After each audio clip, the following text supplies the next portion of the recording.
What is going on, everybody? It's offensive line week. We had Mike McGlinchey earlier. Now we got Daniel Brunskill. Dan, how are you doing, brother? How's your offseason been up to this point? My off season's been great. I've been doing well, enjoying some fishing time, working out, getting stronger. So it's been a great off season. Where are you training at? Do you train at the facility or do you train away? No, I train away. I go up to Bismarck, North Dakota to be with the family, and then kind of get a little bit more outdoors. Yeah, And you get to really kind of lock into the elements, kind of get in tune with Mother Nature. It sounds like too. definitely. Yeah, I mean, we get out there fishing, we get out there hiking around. It's a good time up here. Yeah, absolutely. So, I mean, you're headed into year 6 now, which is saying a lot because again, we've talked about it before. Coming from the AAF, kind of your journey into the league, and now we're talking about Daniel Brunskill as a starter heading into year 6. Do you still get butterflies heading into training camp, or is it a little bit more you're just prepared, ready to go type of vibe? I mean, you start to get used to it a little bit. You kind of know what to expect, and you know what you need to train, like how much you need to train and what you need to do to be there. So it doesn't hit you as hard when you get there. So you're ready. You know exactly how hard you need to go.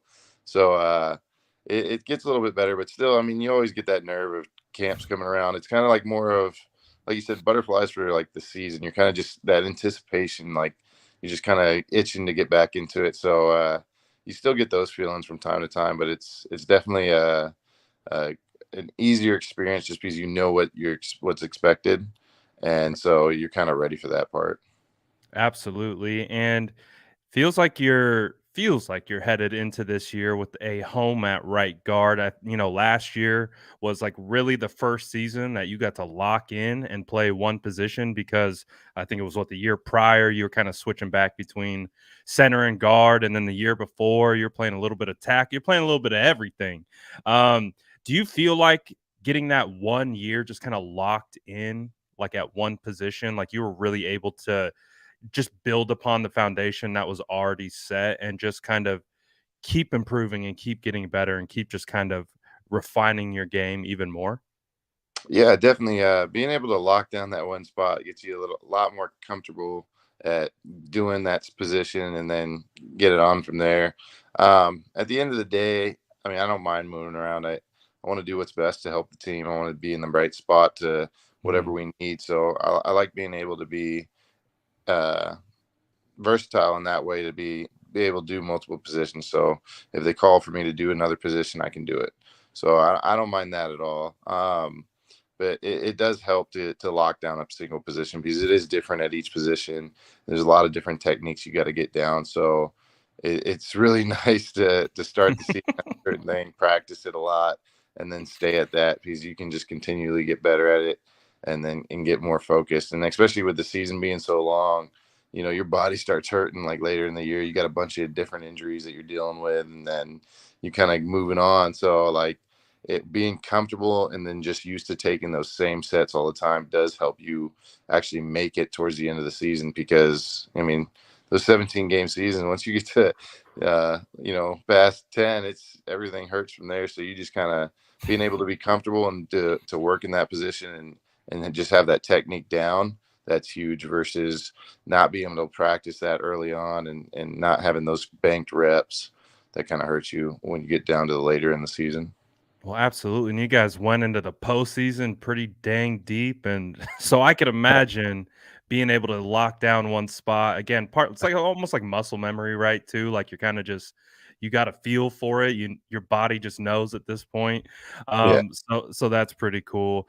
Um, so with that being said, though, since you played center, guard, and left or right tackle, left tackle, whatever it is, what are the differences like, just from an offensive lineman standpoint of being a tackle, being a guard, and being a center? You obviously don't have to go too deep into it, but like what are some of the nuances of playing all three of those positions and how they're each a little bit different? Yeah. Well, tackle, you got to be really good at uh, kind of like nimble on your feet. You got to be able to move because you're going to have to take wider sets. You're going to have to get out in more area, cover more space. and then get on those guys. So it's definitely different in like how you move, and you got to be able to move a lot quicker. Guard, when it's like guys are on you like right now. It's as soon as you take a set, you got a guy about to hit a move on you, so it happens a lot quicker. So that part of it, being ready for contact faster, just with guard, especially just because D tackles can get off just as fast as outside linebackers nowadays. So I mean, those guys are quick. There's plenty of good D tackles in the league. So I mean, when you're closer to those guys and they're able to make a move like within a split second, I mean, that's definitely tough. Um, Versus like tackle, you got to be able to move, and then you have to be able to react. That one's a little bit different just because your timing is going to be off, because those guys are coming from farther out. They can line up as wide as they want, and they're Right. fast enough to get there. I'll, like, So line up outside a yeah, receiver sometimes and then, yeah, like or a tight end, and they'll just come shooting across. yeah. So that gets tough. So you have to really be on your set. You don't want to overset. You don't want to get too far out, because that makes it even easier for them. So I mean, tackles are tough, and then guards just kind of contact happens way quicker, and then center's just kind of like a mind game. Generally, you don't have as many one-on-ones, but nowadays, I mean, people are starting to get into five-man rushes like way more often. Gets tough on them as well. But yeah, it's a whole different beast, because you got to snap it, and then you don't have a hand for a split second. So a lot of guys like to line up on your snap hands. That makes it tough. And then at the end of the day, it's kind of you gotta be the quarterback for the offensive line. You got to tell everybody where to go. And I mean, shoot, sometimes the whole offense runs through you. You got to make sure you got the right calls on, because if you don't, we're mistargeted. We're down a guy, so that hurts the play. It hurts the team. So I mean, center's a whole new animal as well. So I mean, they got all their nuances, and then some things. You got different positions where it makes it a little bit easier, but I mean, at the end of the day, they each have a hard thing to it, and then something that makes it a little bit easier. But they're all kind of fun to play. Just got to get them down. Absolutely. Each one has its give and take, right? Each one's like, Yeah. okay, well, I can see where this one works a little bit better, but then there's you're going up against like elite three techs that are fast, quick. And we'll get into some of those elite three techs here in a little bit, but it can make it challenging. But it really does feel like, at least from watching you on tape, just feels like you really looked comfortable. I think one of the things that I took away from kind of studying your game last year was you and Mike, and even when Compton came in, when it came to like stunts and passing off stunts and blitz pickups and things like that, it just felt like you were on top of it. It was almost like a sixth sense sometimes, like where you'd probably be sliding your protection one way and your head's kind of over there, but you felt like something was off and you would just snap your head back. And I just saw on multiple occasions you pick up a looper or a blitzer or something like that. Do you feel like you can contribute that again, just building more confidence and getting more reps at one position opposed to kind of being moved all over the place? Yeah, no, but like I said, that's one of the biggest things is like early on, especially in camp and preseason and all that, being able to bank reps with those guys to get the right chemistry going. That's huge, and that's one of the biggest things of the season. So the faster we can lock down where everybody's going and everything, the better it is for the team. Just because once we develop those kind of like sixth senses, like you said, it's huge to have that, and then I was able to work with Tom and Mike, and so you build like a relationship. You kind of know how each guy's going to set. You kind of know what type of game they have, what they're trying to do. And I know like Mike and Tom was really big on it, was jump setting. So like they like to get on guys fast and get on out there.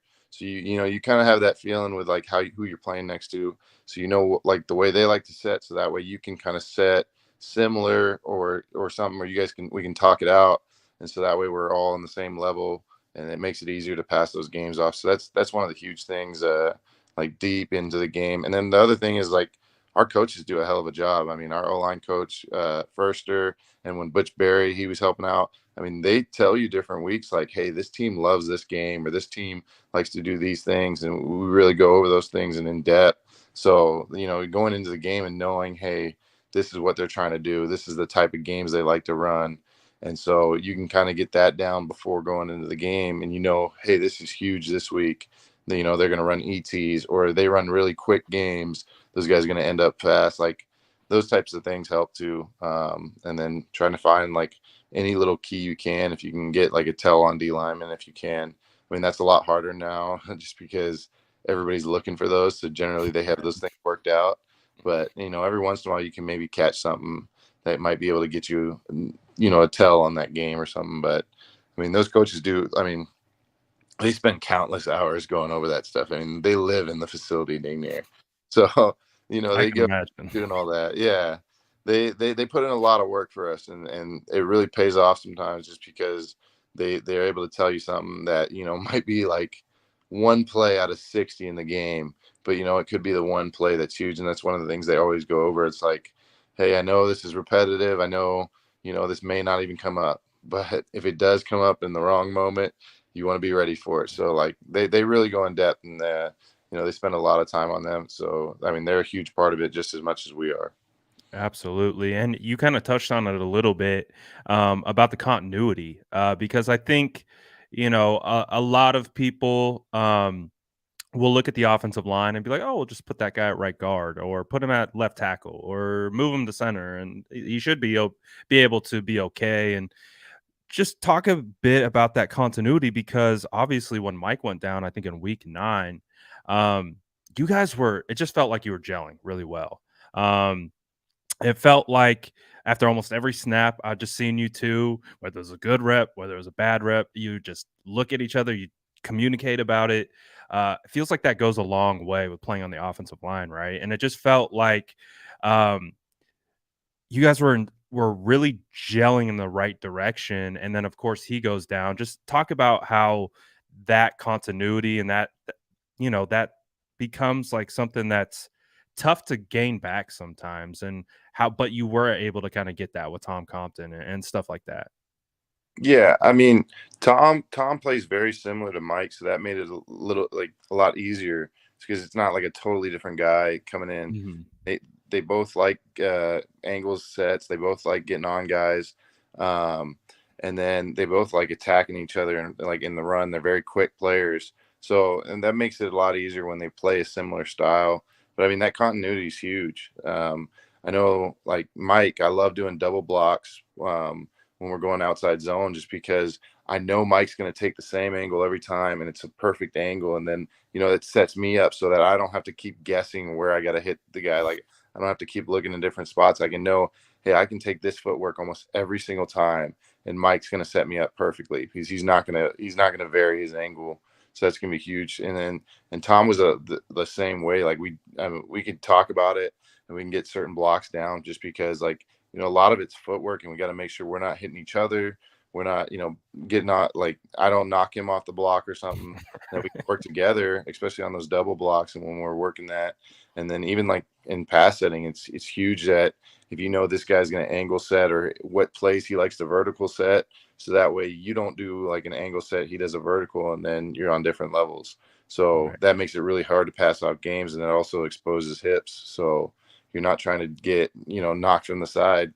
And I like those guys always protecting me. So if I get an ET and I'm up on the line, that guy doesn't just come clobbering me. Those guys really do a good job of setting down and keeping that guy off me. So that way we can pass off those games. So, I mean, those guys work really hard, and we practice it a lot just to try to get, so we make sure that we're always going to be on the same level, because the more you can set and tune, or the more you can do run footwork and tune like together, it's a lot better and makes blocks so much easier.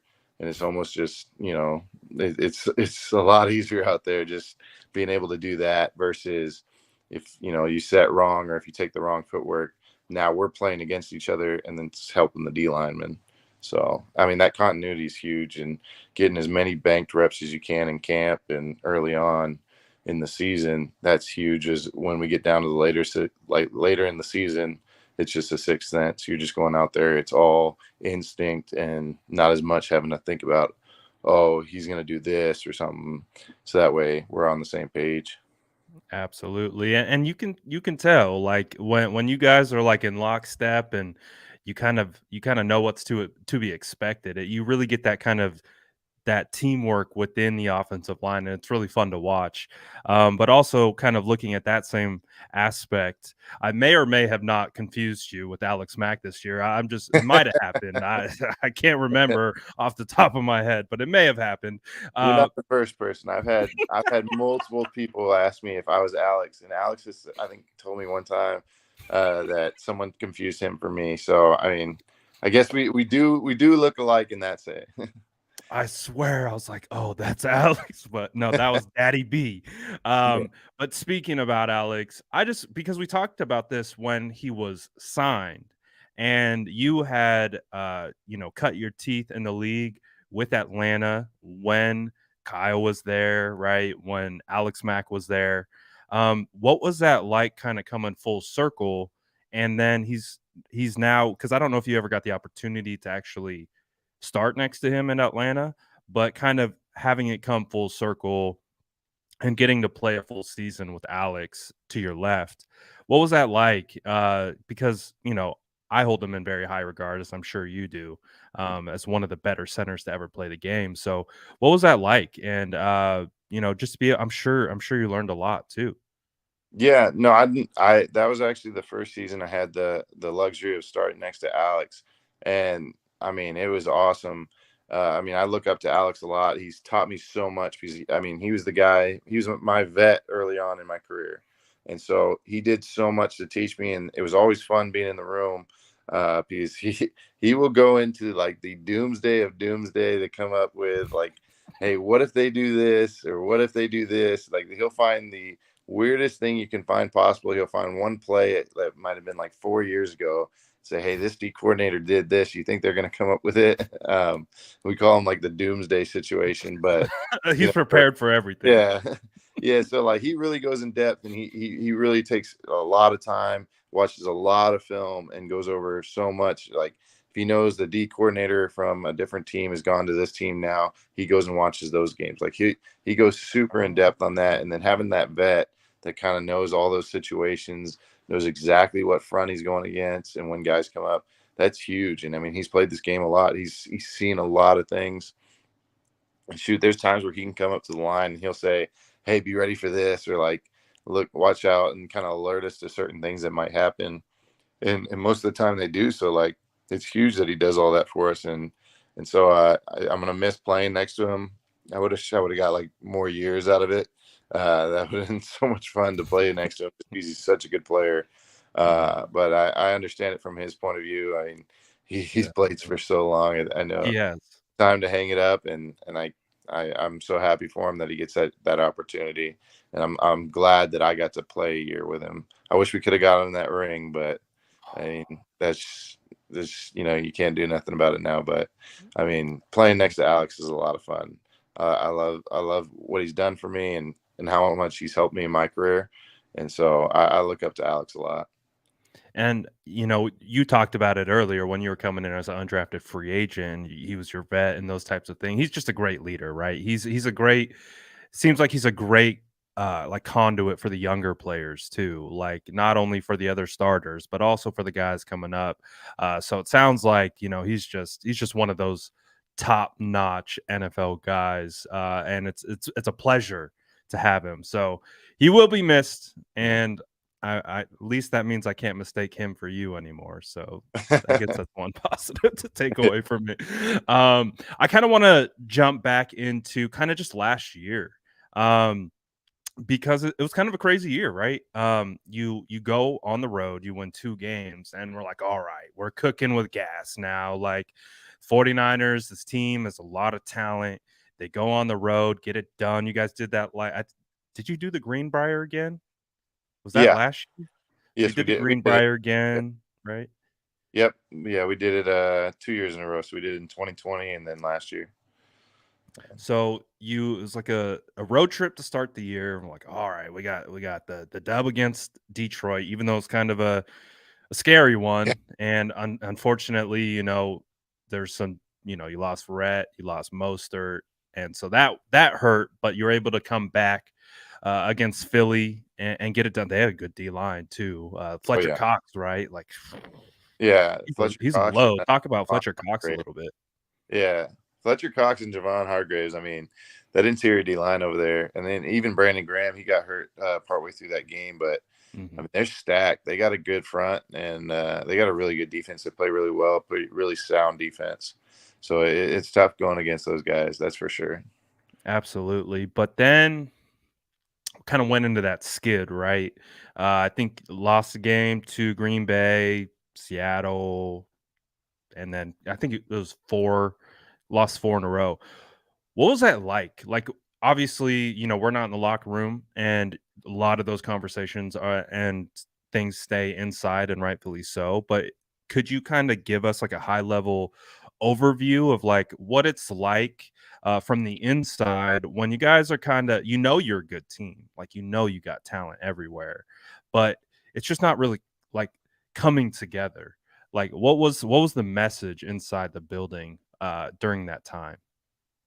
Yeah, I mean, those are just tough games. That's one of the things is like you put so much work in, and then to lose like some close games. We went on to Green Bay where they just came out hot. Like they were a team that they struggled their first game.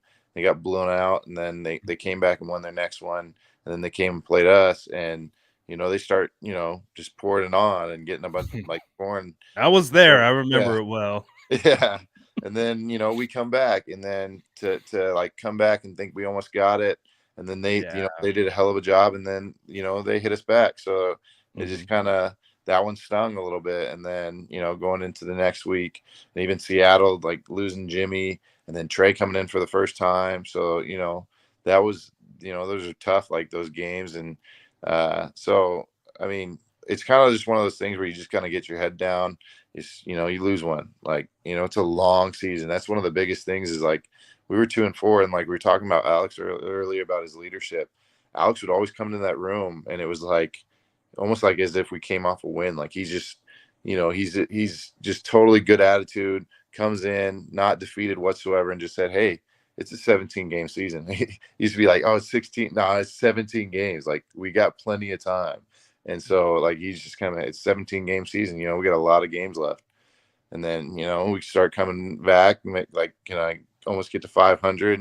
And then he's like, hey, it's a 17 game season, we're still going. And then you got vets like that aren't phased, like, hey, you can be down 0-5 to start the season, you can still come back and make the playoffs. Like there's a lot of things you can do with a 17 game season, and it can play out a lot of different ways. So I mean, that's just something, having those vets in those rooms to keep pushing you, just like, hey, don't let this defeat you. Don't turn this into thinking that, hey, we're a bad team. We're not. We're losing a couple games. We're having like some, it could be either mental errors. We're just killing ourselves with penalties or certain things like that. And that's what happened partway through the year. Like we had, like the Indy game. I know we had a bunch of penalties that game. We had a couple like turnovers. We had a couple things, missed ops, missed blocks and stuff. So then, that's a game we should win, but we lose because those things. Or like we go into certain situation, teams like Green Bay get a last minute field goal. Like that's just something they do. Like you had a tough game to They get start. paid millions too, right? Yeah. I mean, the other team, like you said, they get paid. So, I mean, they're doing what they can. And so we got to do our best to not defeat ourselves, because a lot of games, our coaches say it a lot, that, there's more games lost than won. Like there's more games that you made the mistakes and you lost it, rather than you go out like another team actually just flat out beat you. And so it's kind of being that thing where you got to be just tuned in. You got to be focused, make as little like mental errors, as little like any penalties. You got to control yourself on certain things. And then just going out there and fighting, and not like having little errors that lead to plays that cost you the game. So, So, with all of that kind of feel, did that Chicago game feel like an important game to win? When you obviously talked about the slide, you talked about the message inside the locker room. That game even started out a little rocky. And then you kind of, I think it was that late score before halftime. And then it felt like you guys came out that second half, almost like a different energy level.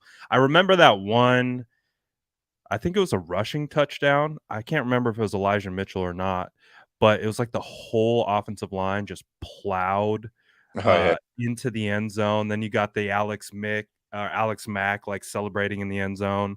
Yeah. Did that to me? It felt like a kind of momentum play. Did it feel like to you guys like that? Like when you see you had Jimmy coming in pushing the pile. I think you had like Kittle, you had whoever was just pushing on the pile to get that touchdown. It really did feel like it was kind of like a shot of energy. Did it feel like that for you guys? Yeah, I mean that game was huge, and I would definitely say it was a pivotal game because I mean that point in the season, we need to start winning some games, and Right. so that was a huge one. And I remember John Lynch gave us a speech before that game, and he talked about Soldier Field and like how hollowed ground, and then he talked about how he knocked out his brother-in-law on the field. But yeah, no, he got us hyped for that game, and it was an awesome game to be in, and to be out on that field, and that kind of resonated. Just it's hollow ground, like that's a field like everybody talks about, Soldier Field, and Mhm. so being out there is just kind of just playing with some pride, and Jimmy being back home, I know he played a hell of a game that game. He did. I think He he had had 2 two rushing rushing touchdowns. touchdowns. Yeah, yeah, no, he was awesome, and one of them was a broken play. Like I said, like we still had mental. It was like, I mean, Mhm. there's a play like the motion didn't time up right, and so then we hiked the ball, and so he didn't have enough time to hand it off to Elijah. It was supposed to be given to Elijah. It would have been like easy, and instead Jimmy, like no hesitation, just takes it in and runs it where it's supposed to go and still Yep. scores. So yeah, I mean, that was a huge game. And also before the game too, I remember Mitch was just having his baby, so he Oh, that's wasn't out there. right. So it wasn't until like literally the day before the game, or not even the day before. I think he got there game day, and so like we don't even know if we have a punter for the game. Mhm. And so like we're going to the game, Mitch flies all the way out, and it was just like he didn't even need to be there because we didn't I have know you guys I don't think you punted at all, yeah. right? No, that game we didn't punt. So like that was one of our better offensive games, and so that was huge. Just kind of giving us a lift. I know on offense that was a huge lift for us because I mean our defense always plays amazing. Like Mhm. they have maybe 1 or 2 games during the season where like they need help. Like, but our defense always gives us a chance to win. That's how good they are. They're an amazing defense, and so it was a nice momentum boost for our offense to get that to where we don't have to go punt. We can just keep going out and we're scoring. Like whether it's field goal or touchdown, we're going out and getting points. And so that was a huge game for us to lift us up. And like you said, I think it was a good pivotal game going into the season, and all those guys playing well. It just gave us a lot of momentum for the season to let us like know like, hey, we're here. Like we're a good team. We can go out and make this playoff run. And so that was a huge game in the first step and to kind of turn that season around. Absolutely. And then, of course, in felt like what the season theme was at that point. Was it like Colt McCoy comes into town with the Arizona Cardinals and puts it on the 49ers, and we're like, oh boy, hold your hats. But kind of like what you were talking about earlier, having those veterans in the locker room again, like, all right, we took a step back here. But then you fast forward to, I think it was the Monday Night Football game against the Rams, and then it was like, all right, it's time to work. We saw like legendary Daddy B action against Aaron Donald. We saw Jimmy Ward coming out with 2 interceptions. Like, it was just like it was a phenomenal game. The atmosphere at Levi's was great. I think that was the first win of the year since 2019 or since the NFC Championship game in Levi's Stadium. It was electric. So talk about that game and just like again, just kind of the bouncing back of like, okay, we got the win in Chicago. Oh, but then we go down to AZ, and then it's like, oh, great, we're on prime time now. Like we really got to show our stuff and obliterate the Rams. And you have again another just like pristine game against arguably the best player in the league. What was that like? What was the whole thought process going into it, the lead up? And again, how do you get prepared for those games? I mean, like going back to that AZ game, I mean, that was definitely a kick. Like the Chicago game, we're hot, like we're doing great. and then all of a sudden you just get kicked in the face and you're just like brought down back to earth. Hey, we got to focus up. Like, if we want to make this, we got to get on no more mistakes, that type of thing. And then going into that Rams game, I mean, we always go into the Rams like, that's the team that we like going against. Mhm. And so to be able to get after them, that was a huge boost for us. And you always lock in when you're going against AD, so hey, this is the most focused week you're going to have. And I mean, you got to put that in every week, but it's just like when you play those key guys, that's something that just really like, you just like, hey, if you don't, like, you don't want to go out there and get killed. So you are going to make sure you're going to be on point and that you just go out there and you play football. And so that kind of just one of those things where like you play those guys, you got nothing to lose, and you're just kind of going out and playing free. And I mean, that's just part of how that, the season is like, it's like life, you're going to be up, there's going to be downs, you got to just make it. And then just knowing that it's a 17 game season, you got time. And when we were at that point in the season, it's like, hey, it's not cutting time. Like, you got to get like nut up or shut up. That's kind of like, you got to get ready. Like, if you don't, like, they're going to get after you. So it's that point in the season where you're like, you want to make a playoff run, you got to show up. And so that was one of those games where we showed up at the right time. And it was another huge game to get a step in the right direction. And I know Chicago is one of the earlier ones for that. And then going into that Rams one, that one's a huge one. And we always play those Rams.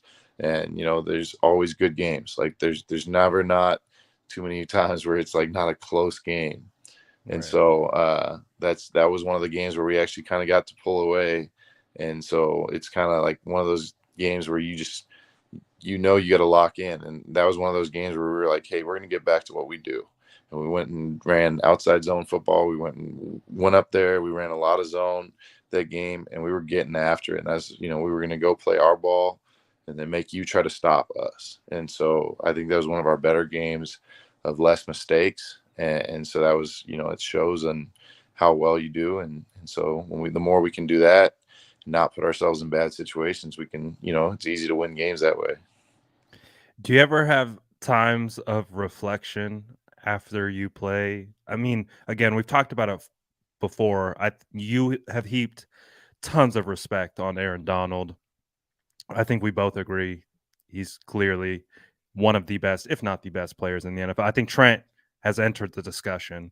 Uh, but do you still have kind of moments of reflection? You look back. I could get 3 games this year. Again, I don't care what anyone says. I've watched all the tape, and I've watched it multiple times. All 3 games against Aaron Donald this year. You just the level that you play at. It's inspiring, man. Like, I'm just like, what? It's like, this is crazy. But I feel like you had a really good year all year, and just do you have moments of reflection when you go up against AD? Like, I feel like you're like 9 games in where you've kind of come on the upper hand of those games. Like, does that happen? I mean, that's a little easier said because, I mean, AD is a great player. So we're going to Right. game plan as best we can. Now, you're still going to get in situations where you're one-on-one, and there's plenty of situations where I've been one-on-one. Because at the same time, the Rams know what you're trying to do. So the Rams are going to put you in situations where you can't do that anymore. They're going to Right. give you too many one-on-one options. Like I said earlier, like a lot of teams are getting into those 5-man rushes, and so it makes it tough. So there's plenty of times where he gets one-on-ones, and it's kind of like, you're going against one of the best players to ever play the game. Like, I mean, I think he's one of the best D tackles, and I'd even put him in the conversation for like, there's not a D tackle better than him. Like, he is I that would agree with that. player. I've never seen like teams game plan or that many teams around the league to always have game plans against him. Not many teams go in without a game plan, and if they do, they don't end up well. Like, you can tell, like the teams that don't have a game plan for them, like they have bad plays. So I mean, it's just one of those things that you just kind of, that you trust your team. They're not going to put you in bad situations. And then, like there's certain plays where they can't do anything. It's a one-on-one, and you got to make that play, because there's been plenty of times where you get put in a one-on-one and like those plays turn into touchdowns. And so, I mean, I remember, was it 2 years ago, George had a touchdown against them, and there was like a one-on-one situation. The last year, the one at home with Deebo scoring that one, like there was a Mm, one-on-one situation there. So like, yep. I mean, there's big plays to be had because if they want to get him a one-on-one, they're going to have to bring players, and then that opens up the door for like big plays. So, I mean, it's just kind of those things that you just got to take that and take advantage of that opportunity. So it's kind of just that mindset. You got that in your thought, like, hey, Mm-hmm. make this play. You know, it's huge for the team. So you kind of you just kind of get that more of just like protect your team. You got to just go out there and hold on as long as you can. And so you're doing your best out there. And he's a great player, and he keys in. And I mean, there's a bunch of film study. You try to figure out what he's trying to do, and so that way you can kind of have a chance before it happens. And then like, you know, he's studying the same thing. So now he's going back and looking, okay, what does he do when I do this? And so now he comes in with a different move. He kind of shocks you a few times. So like, you know, he's always getting better. So and he's just such a good player. But yeah, no, it's a fun matchup. That is for sure. I do enjoy it. It's a great, like, just that week. I mean, it's Aaron Donald week. You're not thinking about anything else but Aaron Donald. So you're going out there and you are focused on every key you need to make. You watch a ton of film and you do everything you can. And so it definitely helps you lock in just because you know you're going against a high caliber player. Does he ever chirp you during the game? Like, do you guys ever go back and forth? Like, does do you get a sense that he's like, I'm going up against Brunny? Like, I know how historically this goes. Do you get the sense like that he might, kind of understand what he's up against? Because I try to go back and I've studied every rep of the offensive line this year, including yours. And the facts are the facts, man. Like, you win more than you lose against Aaron Donald. So does you get a sense that does he say anything? Does he chirp you? Does he just play? I mean, most of the time he plays. He does get chirpy every once in a while. Depends on like what type of game it is. I mean, I've seen him get pretty chirpy, but I mean, half the time I haven't heard him say like nothing. Like literally, never heard him talk. Sometimes we'll like dab each other up. Like that's about it. Like, you Yeah. know, after a certain play. But you know, there's sometimes where he doesn't say anything. And there's sometimes where he gets up in players' faces every once in a while, and I don't know if it's just him trying to get himself going, kind of thing. Right. But I mean, Trying to it doesn't bring his happen own juice so a little often. bit. Yeah, kind of. So I mean, I most of the times I've gone against him, he's pretty quiet. He's usually pretty chill. But there are some times where he'll kind of try to get up in your face, and then I've seen it. The more you get like back up, I've seen. Remember, I think it was Lakin last year.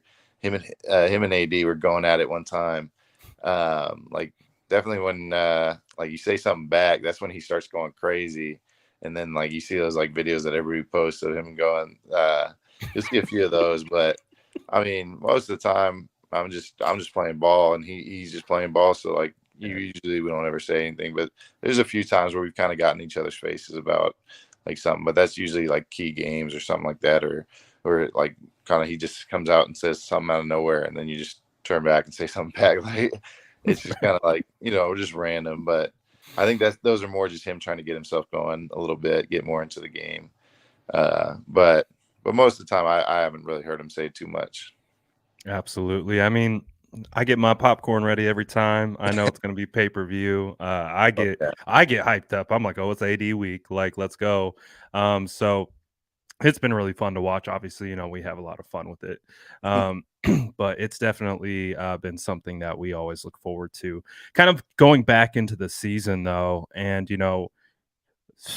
we could stay on the Rams again. We know how it went. You guys went on a run. You were starting to bang out games, starting to just find a rhythm.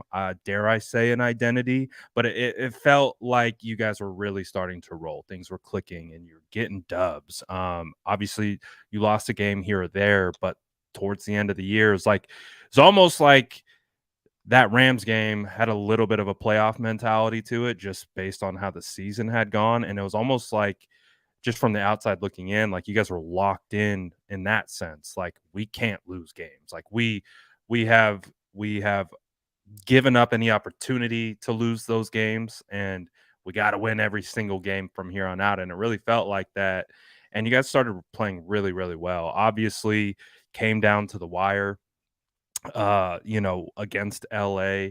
another good game.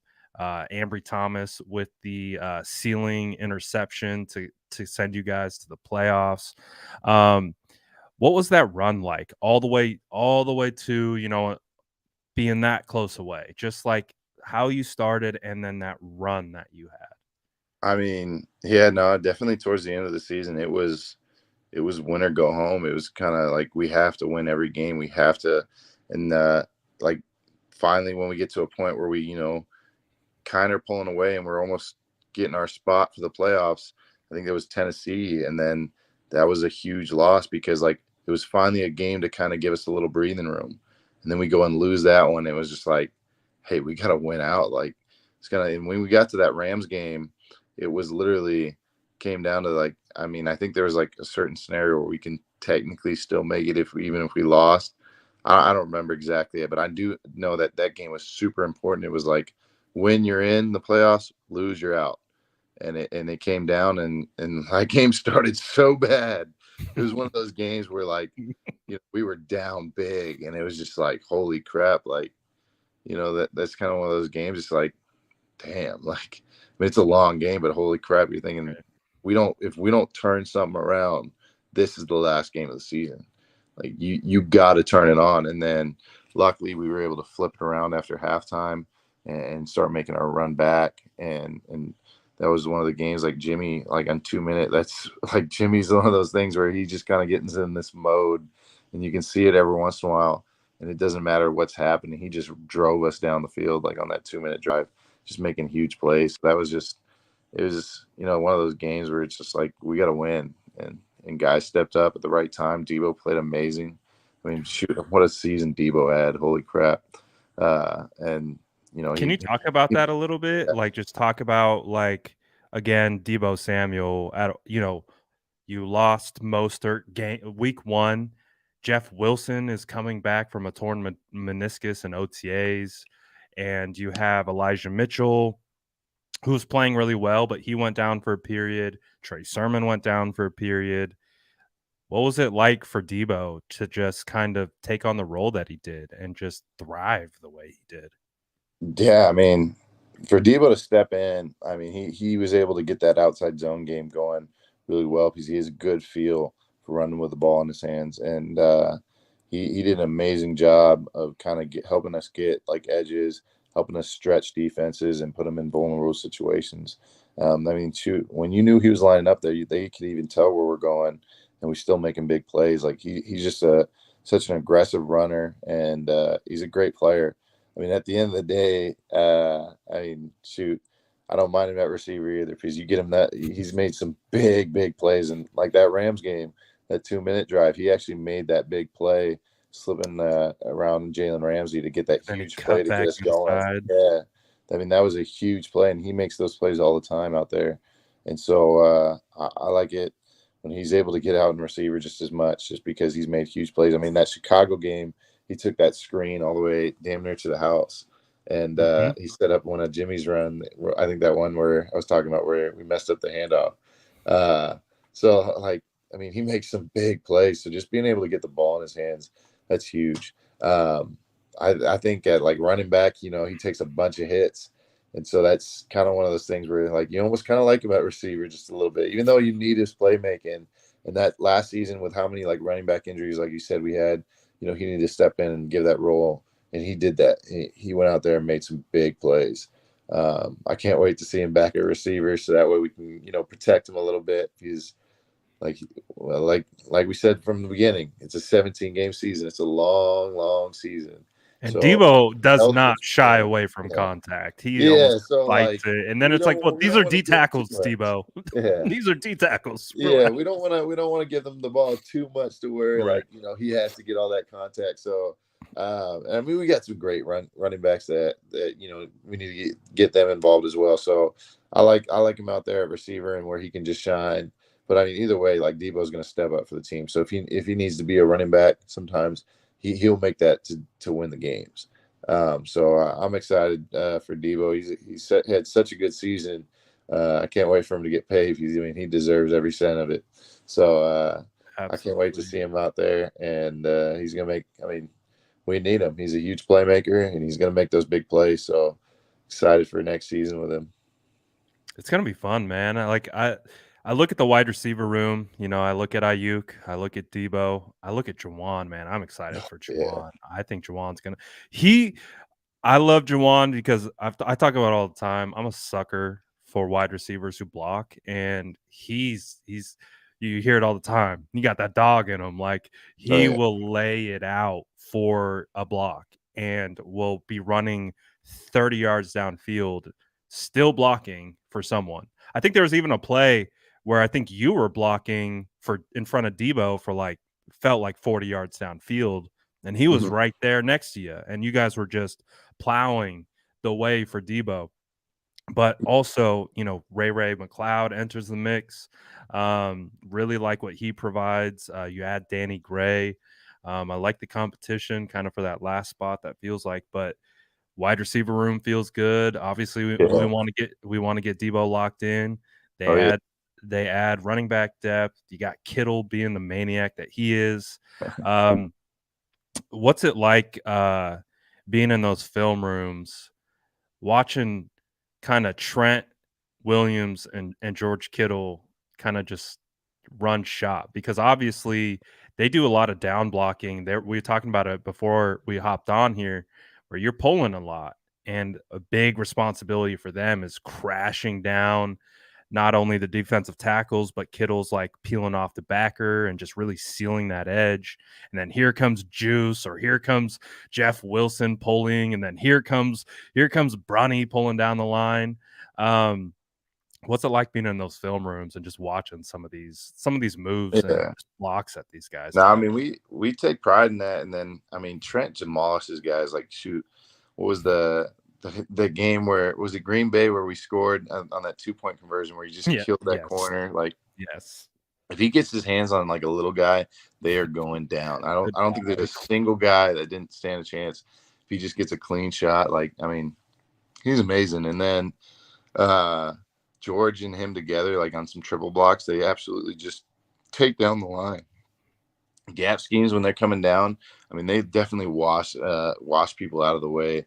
So those guys are so much fun to watch. But like going back to the receivers, they are probably some of my favorite players to watch. Like Jawan, when he makes blocks, that like hypes me up, just because like he makes some big blocks, and even BA's made some huge blocks. Oh, There's some times where BA has like a down block on a DN that's like double his size, and he makes it happen. Like BA is a huge player, and then even when he's like outside, it's part of what makes our outside zone game go is because our receivers are out there blocking. Like, we cannot run the plays that we want to run if we didn't have receivers that block. And BA understands the offense, and he understands how to block for an outside zone to get those corners moving. And so like that's huge for when we get around the corner, that we have a guy out there blocking that guy so that we can literally turn that run into a what we call an explosive, where it's over like 10 yards. So like mm, those are huge plays, and so watching those guys blocks is probably one of the funnest things. Like, I love watching George like just absolutely demolish a guy, and Trent just clearly clean house and knock guys off the screen. But like watching those receivers and what they do, that's huge. Like Deebo, Ayuk, Jawan, all those guys that come in there, they all have the same mentality. They all like they get coached the right way, and you can tell like they take pride in that. And when you have guys like that, that's how it makes our run game go. Is because the O line can do as much as we can, and we'll get past a certain level.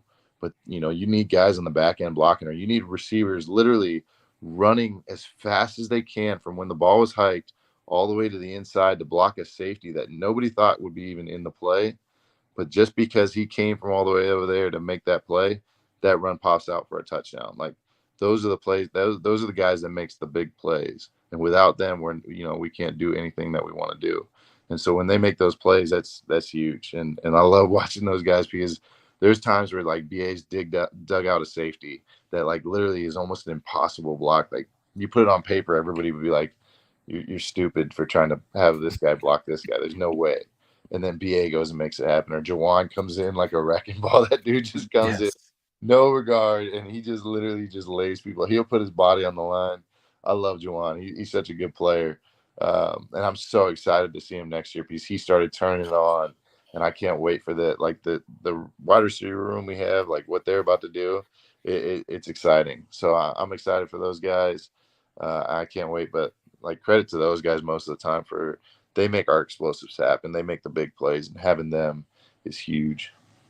I remember that playoff game against the Cowboys. Jawan just completely decleated Diggs. Oh yeah, My favorite part of it for I think the next 5 to 7 plays, Diggs got done with whatever his responsibility was on the play and went and found Jawan and was chirping in his ear, and Jawan was eyes forward, just business as usual, yeah, and I was like, "Man, like, I it just really feels like Jawan's gonna take that next step." Uh, to speak to about the Ayuk play, I remember a play, against the Bears where he was lined up all the way on the right side, comes all the way to the opposite numbers, and because of his block, either on a safety or a cornerback, I can't remember, but I think it was like Elijah Mitchell was able to gain an extra 15 yards, and you're just oh like, yeah, it's just pure effort right there. yeah. So really, really excited about those guys. And I appreciate your time, man. I know I'm holding you a little bit, and You're I'll let you good. get out, let you get out of here. I do, we got one question that is it's got to come out.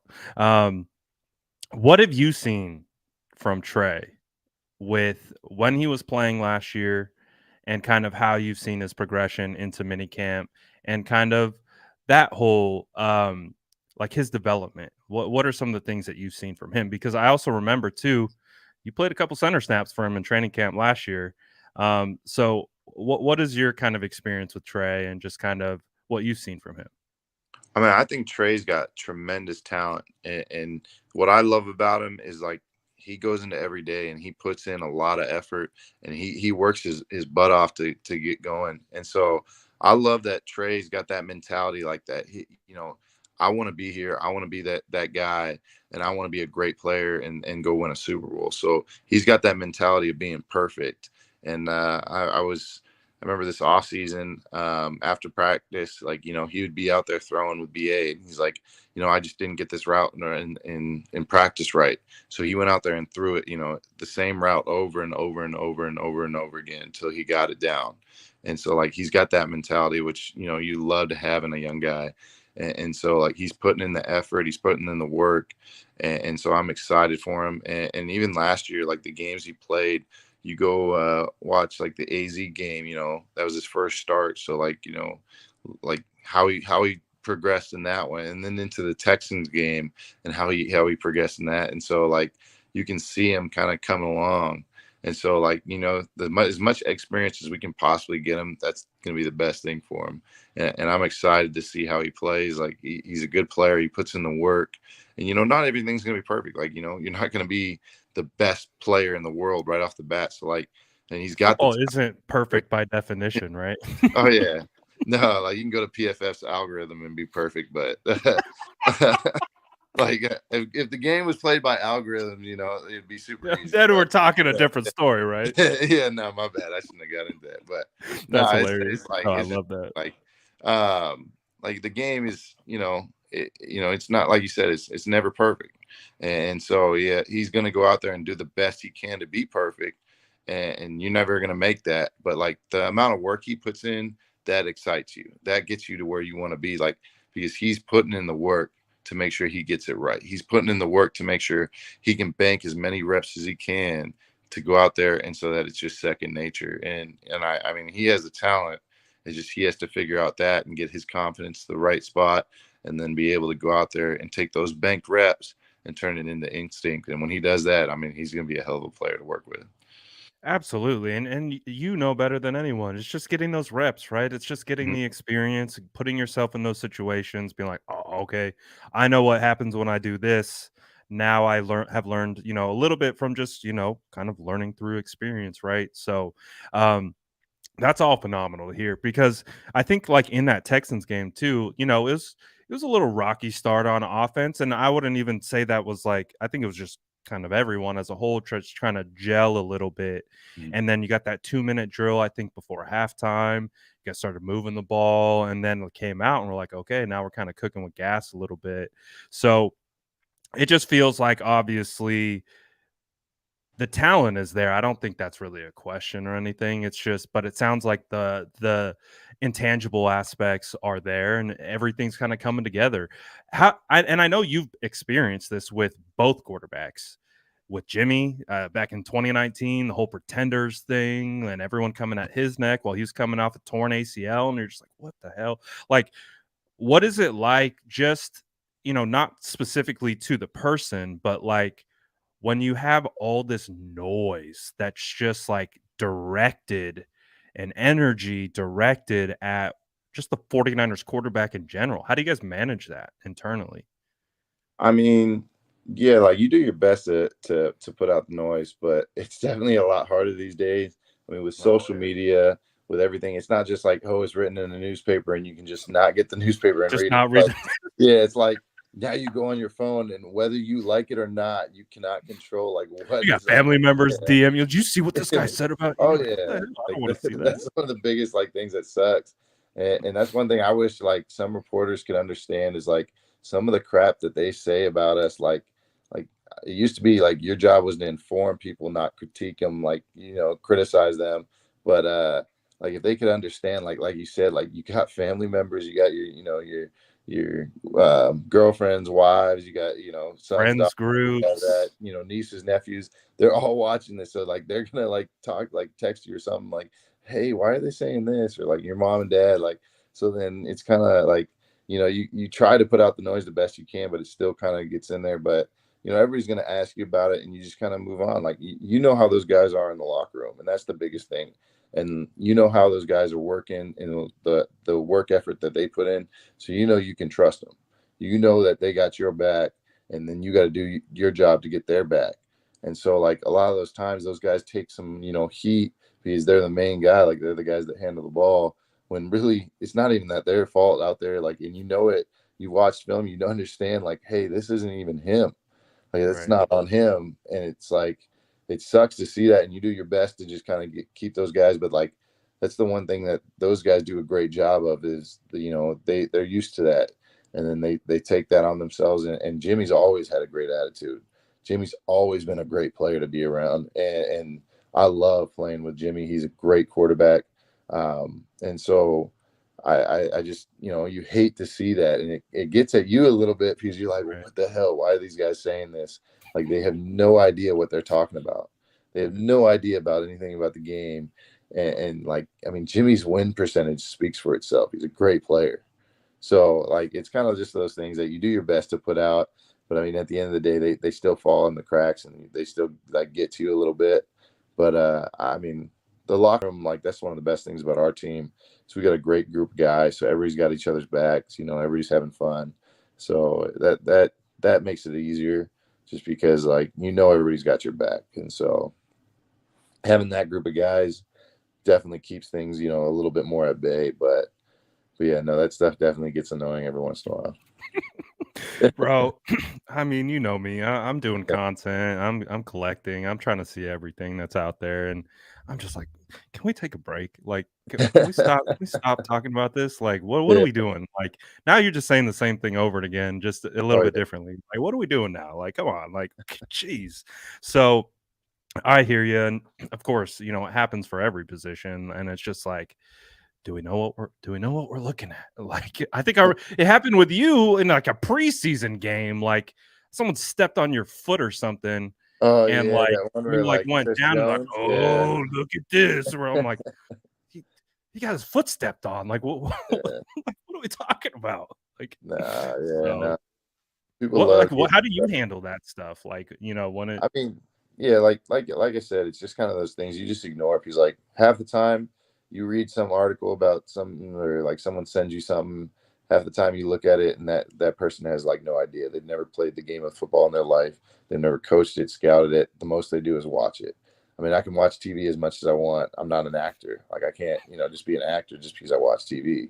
They can't be a football critic just because they watch football. Like it's kind of those things like, you just got to realize, hey, they have no idea what they're talking about. They're just going to, say what they're going to say, and you just got to move on. And that's the tough thing about nowadays is just because people can literally say on any platform, get a bunch of followers just by talking about stuff that they barely know. Like, I mean, shoot, you've seen it like in camp. Like those reporters usually aren't on the field like that long. Like they write about stuff that they weren't even there at practice to see. I've seen it before. Like literally, people have said something and they weren't even there. Like, how the hell are you saying something that you weren't even at like the field You're like, on? Like, I so, didn't like see you at practice today. yeah, like literally they're out there for 10 minutes sometimes, and it's just like they don't even get to see like they get to see like individual drills sometimes like in the season, and then that's about Right. it. They don't see team Yeah, periods. They don't see yeah. 9-on-7. They don't see And then blitz pickup.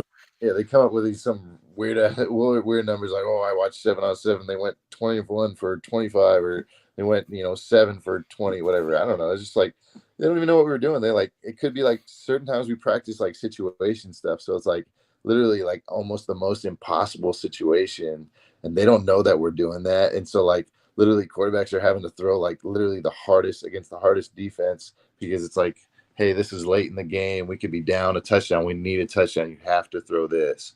And it's like, And they don't defense know. knows too it's Yeah. coming. They know your Yeah. tendencies and they Yeah. know how They're to like, read yeah, you. that's one of the worst parts of practice is like you go out there, you got to work on team run, you got to work on team pass. It's like, the situation. So it's kind of a little bit easier, but like they don't know that like what we're doing at certain times because they don't they don't got a script, they don't know what we're so like they don't know what we're trying to accomplish, so half the time they're writing about stuff that they don't even know, so like that stuff definitely gets super annoying and stuff, but it's kind of one of those things like as a professional you got to deal with, like, and it sucks because like, you got these young kids that are dealing with like having their names just dragged through the mud, and then they got to deal with that, but at the same time play football and be a professional. So like you can see why guys like young guys have trouble with it and stuff, but it's just kind of one of those things. So I mean, there's definitely some great reporters too, though. Like there's some people that really do a good job of keeping those guys or like helping those situations. So it's not always that. It's just kind of like Right. do a better job of kind of Open like mic. knowing what you're doing and like just kind of inform like the critique, like those guys that are just out there critiquing and acting like they know all the whole game. It's like not as many guys like put in, like not as many people put as much work as you do, and like literally watching every single play and watching like every single thing to see, oh well, this is why this happened, or like going super in depth and looking at stuff. But I mean, at the end of the day too is like we said earlier, like the other team gets paid. All those Mhm. guys that you're going against get paid a lot of money too, so they're gonna make a lot of plays, so it's kind of just a game. And at the end of the day, like it comes down to who's gonna fight more, who's got that passion, who's got that drive. Like, hey, when you're hurting, like beyond all pain, like who's gonna step up to the plate? Like depending on what injury you're dealing with. Like Jimmy, I mean, this year he dealt with a shoulder and that thumb, and he's still out there like making plays, winning games, and yet people are still getting on him like, oh, he didn't make this throw, and it's like, his thumb is like literally needs surgery or something, like, or his shoulder, like he ended up getting the surgery, like, he's playing through that. Like, you don't know how that's affecting him. So like some of those things, and like all those guys like Deebo, he plays through that. George, I mean, I've seen George literally come into the huddle. It's like my body is like done. Like, George, are you I've good? seen And he George just goes out there and get makes the plays. Like, rocked. oh my gosh. So like those guys put in so much, like especially those guys that handle the ball. And like you hate to see it when guys like people start critiquing them on something. It's like you have no idea what they're going through, and you have no idea even what you're talking about. Because like sometimes they're not even doing bad. They're doing what the play's supposed to be. Like there's times like we have a certain thing in our offense where like guys, on the O line have to make like some of the most impossible blocks. You got to block multiple people on a play, and it's like people don't know that, and so like they see you like just getting bounced around or something. It's like, shoot, no, you're diving to make the damn play, like do your job sometimes. And so like you're doing everything you can, and so like it's kind of those things. Is just the more people can get that. And one thing I've noticed is like Draymond Green, how he made that like podcast, and he goes like crazy in depth, like, and like even Richard Sherman, like those guys have started to make, I think like more players should start ending up doing that, just to kind of get inform the people like the right things on like the game, and like kind of go more over film study. If more former players and coaches and stuff like that are really like on the field and doing those things, that they can go get those, like go into like podcasts or have like get on with you and like go over a certain film, like I think that'd be better for the fans to get them to help understand like some of the situations out there. Feel like some things are like beyond crazy, like that. Not PFF, no reporter, like they would not understand like what was going on. So I like that Draymond Green and Richard Sherman have those types of podcasts, and those players now are starting to come back and say, hey, all this crap that you're writing, like let's talk about it. Let's get the Let's facts. break down the tape. The Yeah, film doesn't lie. So yeah. numbers lie. Men lie, women lie, numbers lie. Tape don't lie. Oh yeah, yeah. So like, I'm excited to like for those guys to do that, because I think that's a great fan experience, and to actually like help teach the game too. I think that's big for like young kids that want to learn, kind of go over the certain things. So I think that's huge. Absolutely. Well, I agree 100%. Like the whole players kind of, and I've always felt that like part of ever since I started kind of my content journey, I've always seen how the social media can give actual players more of an opportunity to be champions for themselves, because unfortunately, like you said, sometimes people are emotional and then they kind of react emotionally without truly understanding, just because the outcome wasn't favorable. And they, like, for me, for example, I'll watch a full game. I like to consider I don't know everything about football, but I like to say I know a decent amount, and or at least can evaluate it. But I won't talk about how the O line plays until I study the tape and I get the all 22, and I will spend 3 hours watching the whole thing, because I swear there have been games where I'm like, oh, it didn't feel like they had that good of a game. But I get into it and I'm like, oh, they played great. I can see where these issues came from. These issues came from this guy, maybe the timing being off over here, that translated into kind of the quarterback holding the ball longer, which turned into a sack, but that the timing was off, and that's not on the offensive line. You know what I mean? So Yeah, I agree. I mean I that think, happens for us too. Like there've been times where like, shoot, like I had a terrible game, or like go out there like, dang, I felt like it's pretty good, and then you start going in and watching, like, wow, I'm way too flat on this step, or like, yeah, I'm definitely going around the block. This is like, or something like that. Like, oh, my hands are off. I'm not hitting the right spot. Like, if you don't pass off a game, like, oh yeah, I didn't get very good extension, so then that's why I couldn't. Like there's a bunch of different things that like even for us, like you go in there thinking, oh, we played pretty good, and then you go out there and you start watching it, like there's definitely a lot of things I could have done better that would have been better for that game. So, I mean, that happens to us too. So, like, that's what I love about you is you really go in depth and you really watch like the little things. So, definitely makes a better like part of the game. So, being able to go in depth on those things and finding like, hey, what made this go wrong?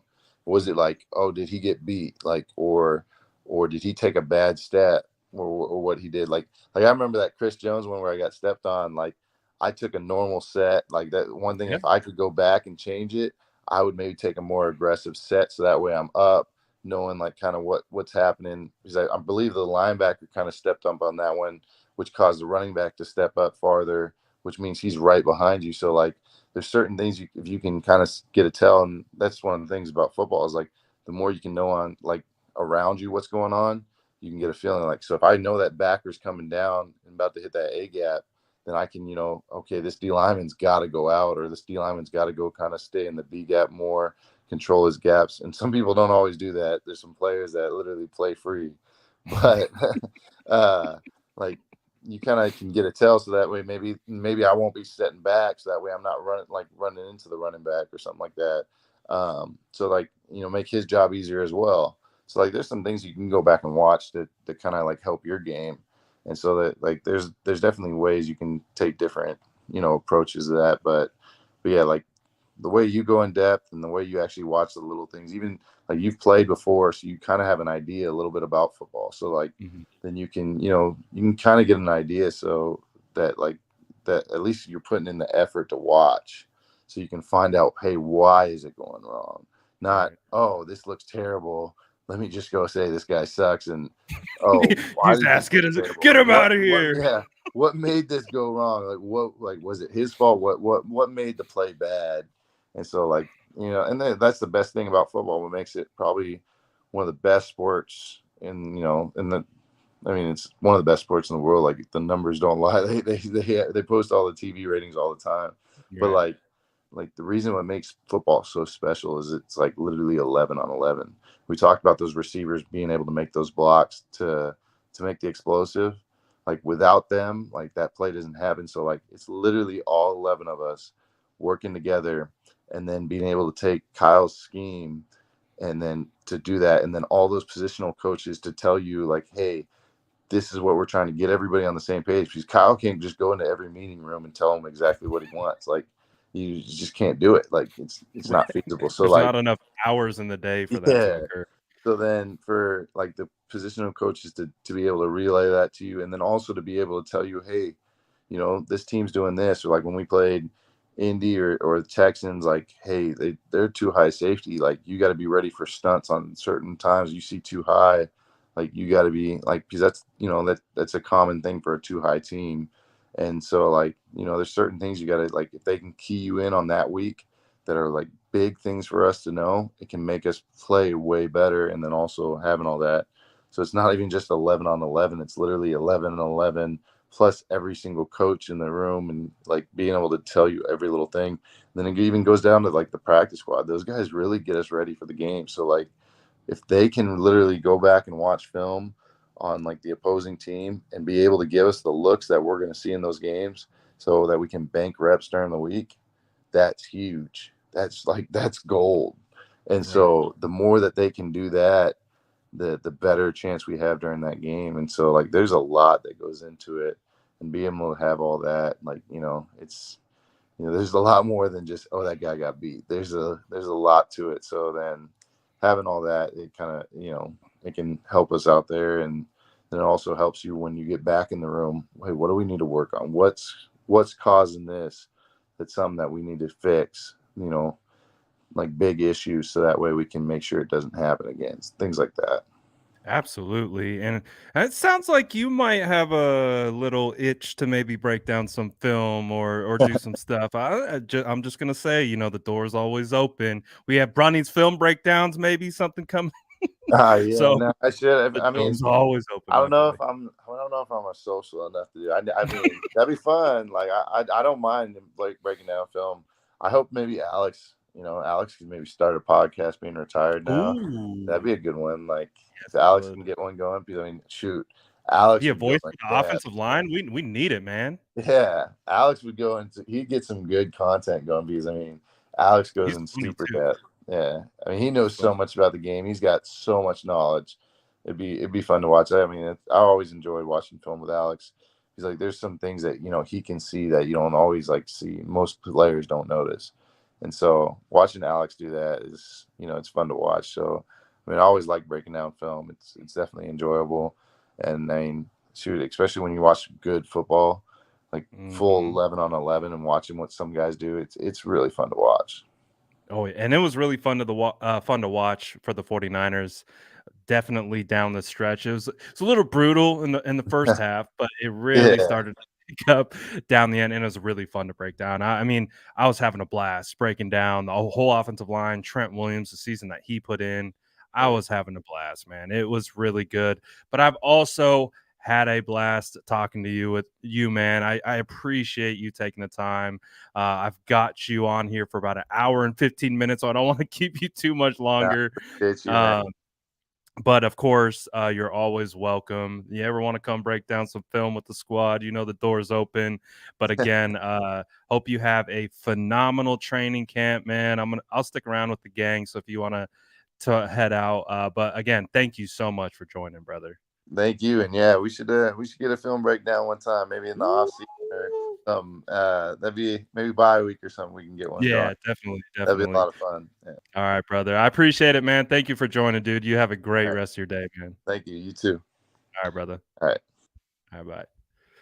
Let's go. Shout out, Brunny. Shout out, Brunny. Shout out the legend.